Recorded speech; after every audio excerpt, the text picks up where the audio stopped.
If you somehow haven't made any of the mistakes in this video, I'll be impressed. Every single person watching this video either has made or will make at least one of the mistakes mentioned in this guide, I'm sure of it. Unless you're the best of the best, in which case here's a gold star and a cookie reserved for you at the end of the video.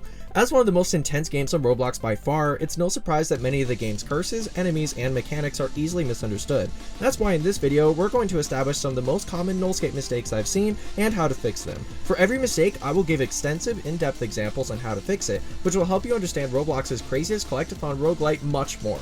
Seriously, within the next few minutes, Nullscape will make a lot more sense. This guide is aimed at mid-game and end-game players, so if you're new, I recommend watching my last video, my ultimate guide I made for beginners, and then come back and watch this. Without further ado, let's see what mistakes you guys have been making. For this first one, I bet you've likely seen this happen without even realizing. Altar of Echo is one of the most useful altars in the game. It is best used for getting an extra altar of chance effect, gaining an extra shield that does not cost golden gifts, and most importantly, for reusing Altar of Purgatory. But there are way too many people who misuse it. There are two crucial mistakes for this altar's use. The first is using Echo to get the increased golden gift yield from Purgatory a second time after Collapse has already started. You may not know this, but this does not work once Collapse starts. Using it after Collapse will show a pop-up saying Echo has doubled Purgatory's effect, but the gift yield stays the same as if nothing happened and no new enemies spawn. If you want to get that satisfying doubled Purgatory gift yield and risk the additional wave of temporary enemies, Altar of Echo must be activated before Collapse. It doesn't matter if you only leave one gift and activate it then.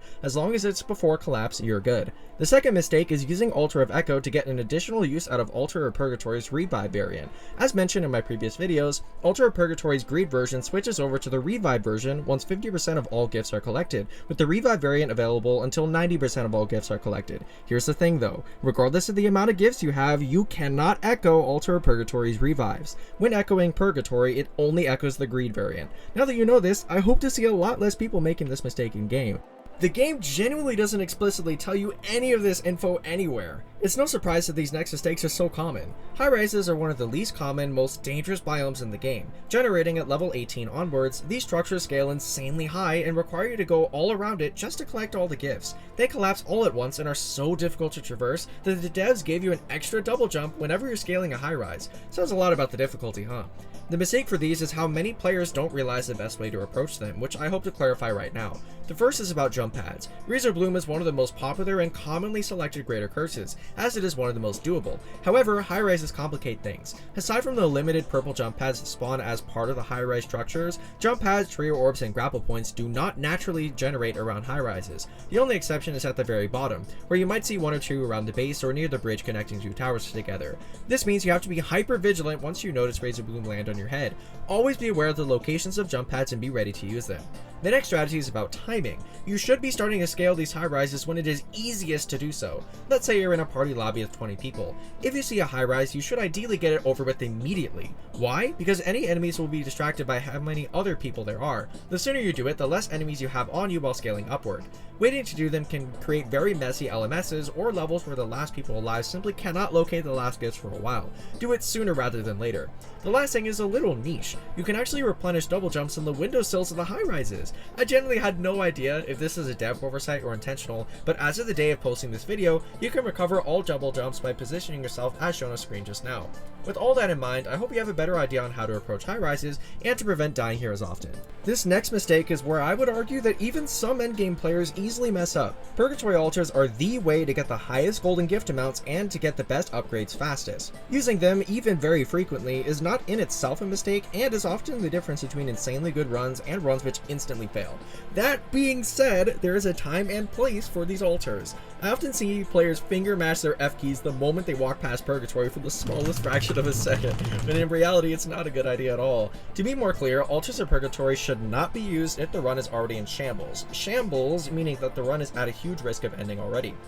As some examples, shambles could mean a bunch of people have already died, you just got out of an already insanely scary LRS and barely made it to the next level, or horrendous curses were accidentally chosen, such as the aforementioned Tantrum curse. It's often not worth the risk. Think about it. You may want to greed as much as possible, but the run is about to end. Which would you choose? A higher chance to pass a level, or a Voidbound Guardian, Voidbound Baby, 2 Telefraggers, and a bunch of other enemies, even more of a reason to just give up? I think the choice is obvious, at least in this circumstance.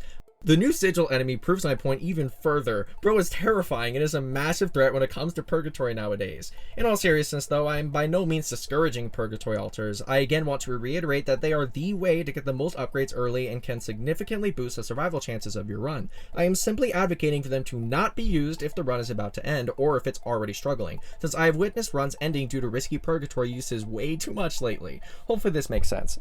Now this next one is interesting. Nullscape is a game that naturally encourages speed. After all, the slower you are, the less golden gifts you receive. And in endgame, being a slowpoke virtually guarantees your death, especially with those baby variants which catch up to you insanely fast. This is why upgrades like Sport Shoes and the exclusive solo and duo upgrade Adrenaline are so useful.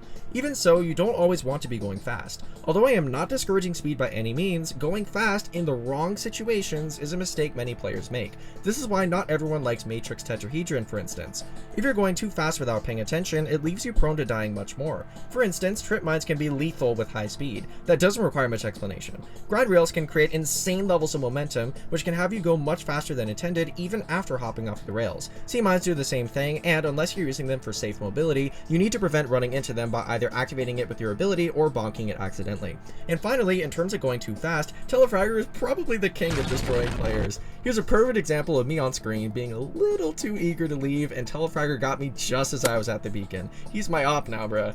Either way, I'm sure you get the point. Although you should be getting speed upgrades and practicing going as fast as possible, do so without making silly mistakes and without forgetting crucial methods of survival. It's not just about going fast, it's also about being efficient.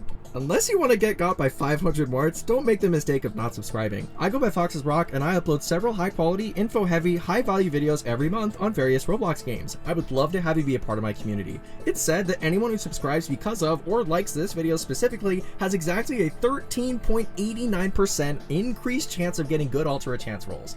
What, you're doubting me? Try it out then and see for yourself.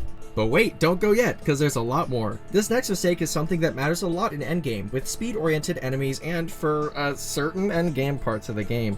At a certain point, Nullscape gameplay gets so genuinely chaotic and insane that you absolutely cannot stop moving for any reason. This is where any semblance of organization that gift collecting had gets essentially completely dissolved. Any amount of stopping to collect missed gifts, going back to a hard to reach jump pad, or any risky maneuver that is focused on greed can 1000% be the reason for the run ending. Absolutely do not make the mistake of not prioritizing survival. It doesn't matter how many gifts you have to skip. Circle back for them once enemies aren't as much on you. As an example, it doesn't matter if your last gift is one that you missed. Use sea mines, jump pads, or your ability to rush away and go back to it once the enemies aren't as much on you. Another useful example is activating altars of protection preemptively if you're the last one in an LMS to get an extra shield, because if you didn't know, you can have multiple shields at once. Other examples are buying upgrades which are most important at any given time. For instance, ice skates by level 8, double jump and grace wings if you don't have them already, the trip mine radar module, or shields as soon as you can by level 15 or the next shop after. It's never the wrong thing to focus on keeping the run alive. Don't be ashamed to take a bit longer if it means the run is safe. Way too many people don't realize that this mistake drastically decreases efficiency. Medal is one of the new upgrades introduced in the Doom and Bloom update, and honestly it's really useful. It allows you the chance to gain additional golden gifts and gain more gifts from choosing curses called medal curses if you bring the medal that spawns during collapse to the beacon. The medal only spawns on odd levels, or it spawns every level in casual, and upon being picked up it disables all abilities but gives you an extra double jump. Really useful if you want to capitalize on the extra chance to get golden gifts, especially since it's a pretty cheap upgrade to buy. But here's where the mistakes come in. In order to maximize the value of medal, you need to buy it early. This is especially true since the Nullscape developers changed medal in a recent hotfix to make medal's golden gift bonus increase more across levels. Any regular curse can potentially be one of its medal curses that gives you free golden gifts upon selection. This includes Scorched Earth, Conga Line, even Random Spawn, Bigger Blast, anything you can think of. This means that the earlier you buy it, the greater chance curses that you would have gotten anyway will give you free golden gifts that you would not have gotten otherwise. This is why people that wait to buy medal until level 15 or even level 8 in some cases are making a huge mistake. This is especially important in smaller lobbies. Another mistake people make happens when medal spawns during collapse. Note that what I'm about to say does not really apply to party or party plus lobbies since there's plenty of people. It mostly only applies to smaller lobbies. The medal can spawn anywhere on the map, and where it spawns should help you decide where to pick it up. Sometimes people will pick up the medal even though it is right next to the beacon and is perfectly safe. The fact of the matter is, not having your abilities means you will not be able to collect golden gifts as fast. This means that if medal spawns right next to the beacon, you should not pick it up immediately and instead get golden golden gifts first with your ability and come back. Smaller lobbies really need the golden gifts that they would be losing by immediately grabbing medal. However, if it spawns at the edge of the map, obviously get it immediately. Although the medal floats even if the tiles under it collapse, it's really not worth ending the run just to retrieve it unless you have a bunch of mobility, which normally doesn't happen in the early game, which is really where you need to greed the most. I bet you never thought this much about medal, huh? Is this just a me thing? It probably is just a me thing. Either way, at the very least, this should give you more of a reason to appreciate medal and to maximize its value in your runs. This one is so common, it's almost like people are trying to troll you. I've mentioned in my previous video how it's typically easier to play with others since you only need one person to make it to the beacon, and how every one player is an extra chance to survive. As true as that is, it is also true that as you get farther into the game, it becomes more and more imperative to stay away from other players. That's right, Nullscape social distancing. Seriously, being near other players is the easiest way to get others killed. That is where at least half of my ICBM deaths come from, bruh. It's not just because of ICBM though. Guardian is prone to targeting multiple people at the same time with his projectiles if you're too close to someone, which can result in you accidentally catching someone off guard.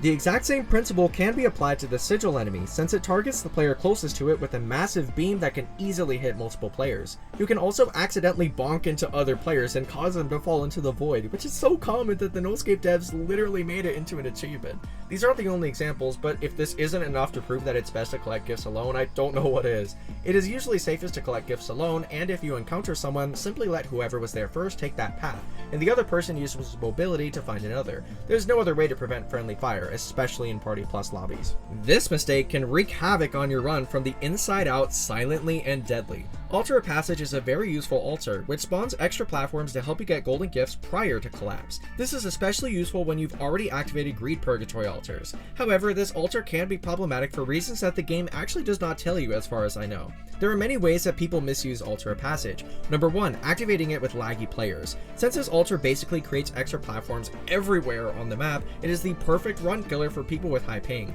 I have a wide array of clips of nothing happening in game for upwards of 20 seconds while the game loads everything in.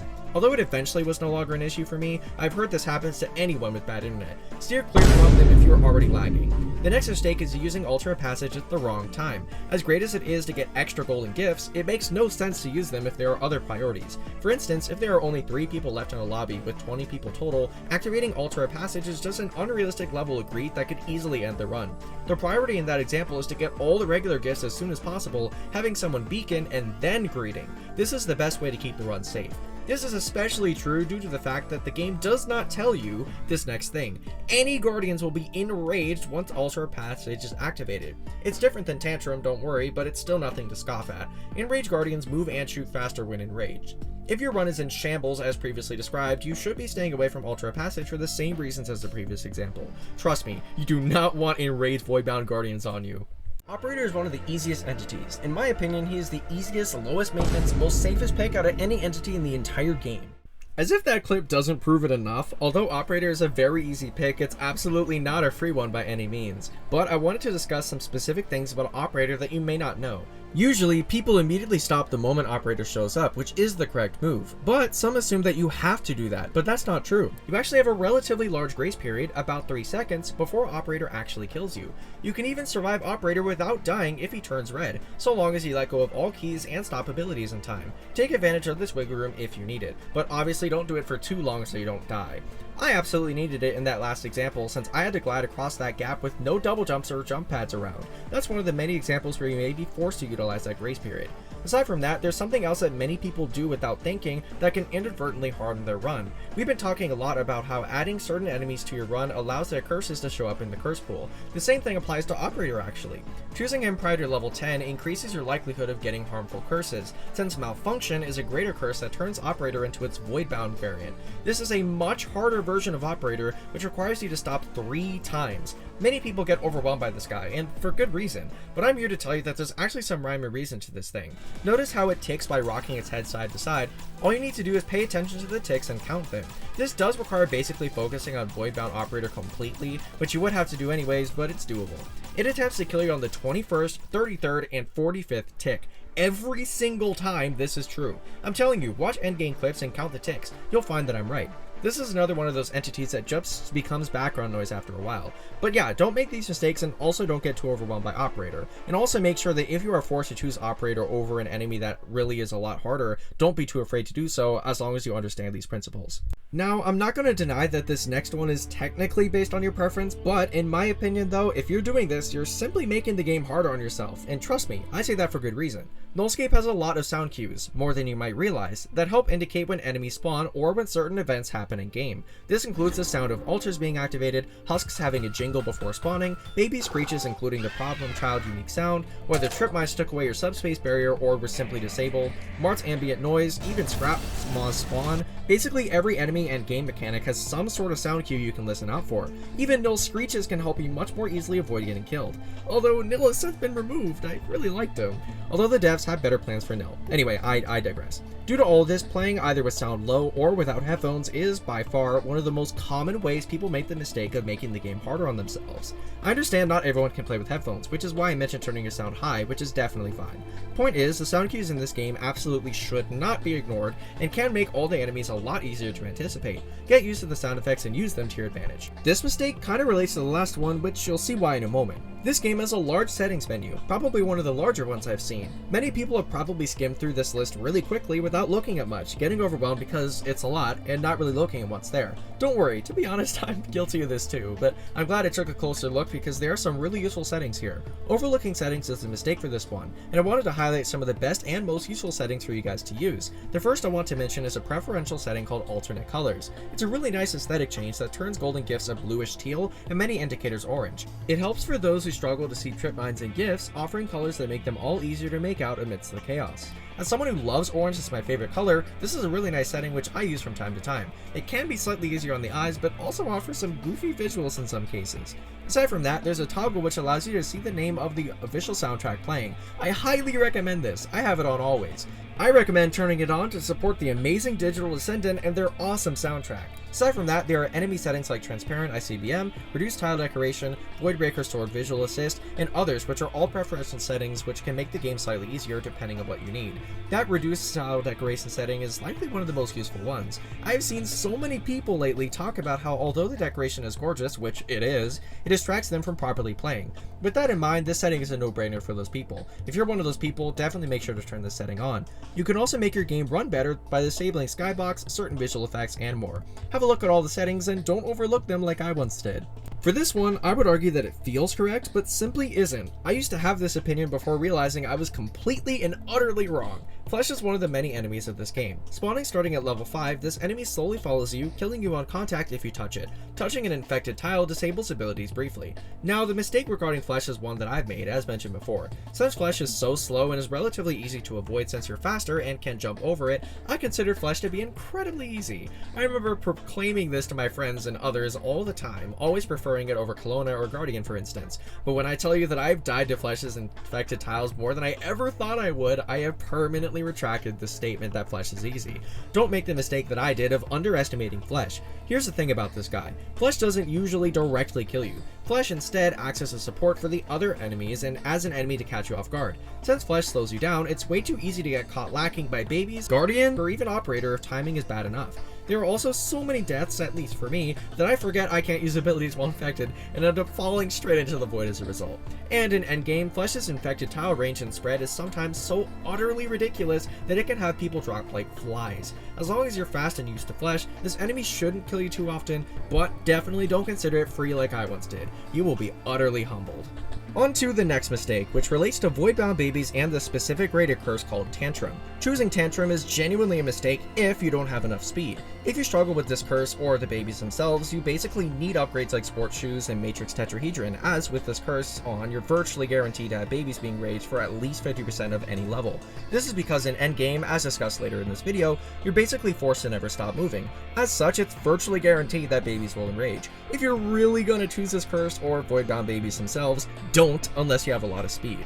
For this part of the mistake section though, don't take me too seriously, but excuse the imminent crash out, but how are people not annoyed by this curse? I see way too many only host picks lobbies where Tantrum still ends up getting chosen, and it is literally the reason so many people die. To be more specific, Tantrum makes it so that babies, either if no players are near them or collapse starts, enrage. In their enraged form, babies are slightly faster than Voidbound babies. This only affects regular babies, which is the only saving grace about it in my opinion.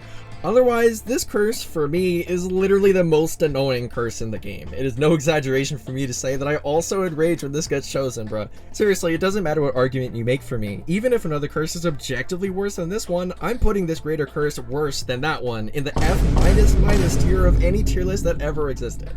Also, trust me, the irony isn't lost to me how I'm having a crash out over a curse called Tantrum, but whatever.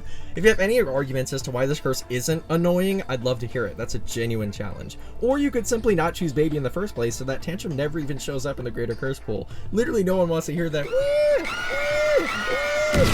This one is a relatively innocent, harmless mistake which I still think is worth mentioning, which you'll see why in a second. Husk, previously named Skinwalker, is arguably the enemy that requires changing your gameplay style the most, since it copies your enemy movement, including whether you're flying in the air with glider or rushing through trip mines as a charger. You have to completely modify how you move such that you don't walk backwards or go the same place as you already went.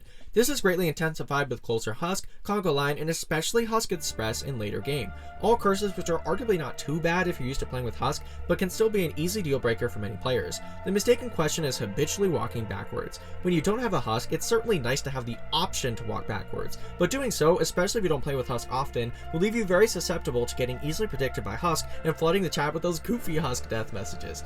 It's best to always play as if there's a Husk present, which I personally do by collecting gifts and then walking on the outer edge of the platforms. You can also do this by walking on the planks between paths or using whatever your ability is to be very agile and constantly on the move, as to always be ready for Husk. I'm sure you get the point by now. Don't let this goofy goober catch you off guard. This one is probably the one that we can all relate to in some way. With so much going on in the game, it's way too easy to get overwhelmed and to accidentally hyperfocus on one enemy, enough to fumble or cause death. There are so many examples. Being hyper-focused on swerving around Voidbound baby that you miss Kelowna's number. Being pressured by enemy overwhelm or LMS that you forget about Cadence's instruments. Counting Voidbound operators ticks so carefully that you don't realize you just got fleshed and die. The examples go on. It's crucial to learn to take care of enemies at the same time rather than individually. An example is stopping moving for operator while also jumping to avoid baby, or positioning yourself for a Voidbreaker sword while also using your ability in a safe direction for Kelowna's number, or baiting Telefragger out of the way while also strategically moving against Husk. This multitasking skill is probably the biggest skill that you need to succeed in endgame in the farthest part of the game.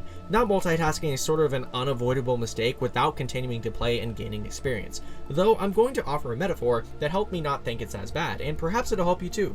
Insert Ultimate Custom Night, one of the many entries in the Five Nights at Freddy's series. It has some of the most animatronics to fend off out of any game in the entire series. In 50-20 mode, which is actually 56-20 mode because of DD, you have to fight against 56 separate animatronics and have a counter for each all at once, with animatronics attacking at the same time. Think of it as dealing with Kelowna, Operator, Razorbloom, Baby, and Telefragger all at once, but more. But in truth, the more you play this crazy challenge, the easier it gets, and the more it's just second nature. This is what allowed me to beat 49-20 mode, and I'm almost done with 56-20. Once you know how to avoid certain animatronics and jump scares, dealing with threats becomes something you do without thinking. And with enough training, 56 animatronics isn't an impossibility anymore. Compare this to Nullscape endgame. If you train and learn in the same way, equipping yourself for success with the right upgrades, it becomes the exact same process. See an entity, avoid it out of habit without thinking about it, so that you can focus on the worst threats without the menial ones distracting you. If 50-20 is possible, so is even solo endgame. Goofy example, but I hope that makes some sense. Keep learning so that the enemies become second nature to deal with, and multitasking should be no problem for you. And boom, you've reached the end. If you couldn't tell, this was without a doubt one of the most enjoyable videos I've ever made. I hope it shows, and I hope you're entertained, maybe had a laugh, and learned some things. And hey, for anyone who hasn't made any of these mistakes in the video, here's that gold star and cookie I promised. If you've made any of these mistakes, don't worry, it will be here waiting for you to claim once you've improved. In all seriousness though, it's perfectly okay to be making these mistakes. It's totally not a bad thing. This video was simply aimed to help you make less of them and to improve over time. I hope it's been useful. Before ending this video, I wanted to plug my Discord. We chat about various Roblox games including Nullscape, and we often host events and voice chats to play Nullscape and other games. I'd love to see you there. Link in the description. Aside from that, subscribe for more content, and that's all I got for you today. Until next time, live well and have a great day.